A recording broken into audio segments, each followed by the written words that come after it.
নমস্কার সম্মানীয় দর্শক মণ্ডলী, সমস্ত সরকারি কর্মচারীবৃন্দ, শিক্ষক সাথী, পেনশন হোল্ডারগণ।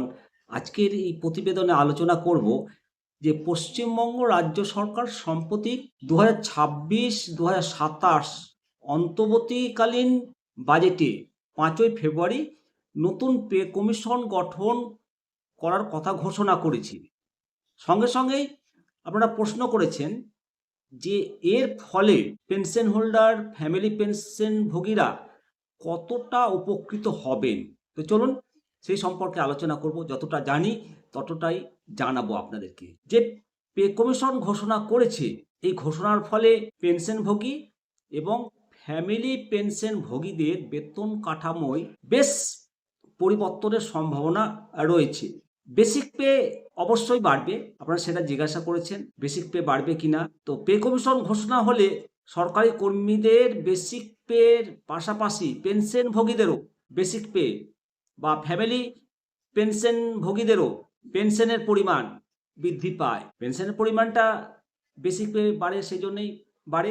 ষষ্ঠ পে কমিশনের সময় যেমন একটা নির্দিষ্ট ফিটমেন্ট ফ্যাক্টর দিয়ে মূল বেতনটা সংশোধন করা হয়েছিল, সপ্তম পে কমিশনের ক্ষেত্রেও অনুরূপ ব্যবস্থা নেওয়া হবে।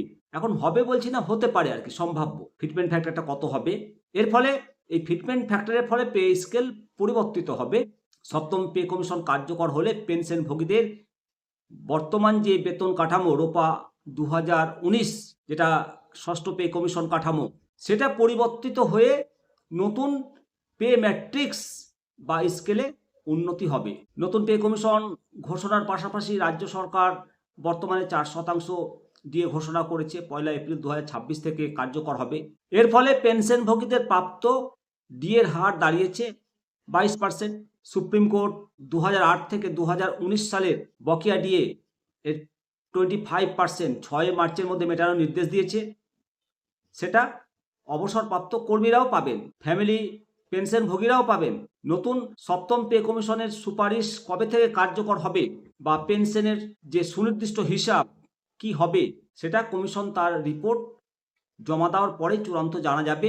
আপনার বর্তমান বেসিক পেনশন অনুযায়ী সম্ভাব্য বৃদ্ধি সম্পর্কে জানতে চাইলে অবশ্যই মন্তব্য করবেন কমেন্ট সেকশনে, হিসাব করে আপনাদেরকে জানাবো। তবে সুপ্রিম কোর্ট যে রায় দিয়েছে, সেই রায় তাড়াতাড়ি ইমপ্লিমেন্ট করুক রাজ্য সরকার, এবং কর্মচারীদেরকেও ঐক্যবদ্ধ হয়ে ফ্যামিলি পেনশনদের এবং পেনশন ভোগীদের সবাইকে ঐক্যবদ্ধ আওয়াজ তুলতে হবে যে মাননীয় সুপ্রিম কোর্টের রায় দ্রুত থেকে দ্রুততর ইমপ্লিমেন্ট করুক রাজ্য সরকার। কর্মীদের এটা মৌলিক অধিকার, ফান্ডামেন্টাল রাইট, আইনি অধিকার। আমাদের সরকারের কাছ থেকে বেতন সংক্রান্ত সুযোগ সুবিধাগুলো পাওয়ার, সেটাকে এভাবে নষ্ট করতে কেউ পারে না। আইন সবার জন্য এক, সেই আইনের সুরক্ষা সরকারি কর্মচারী, pension holder, family pension holder সবাই আমরা পাবো। ভালো থাকবেন। জয় হিন্দ, জয় ভারত।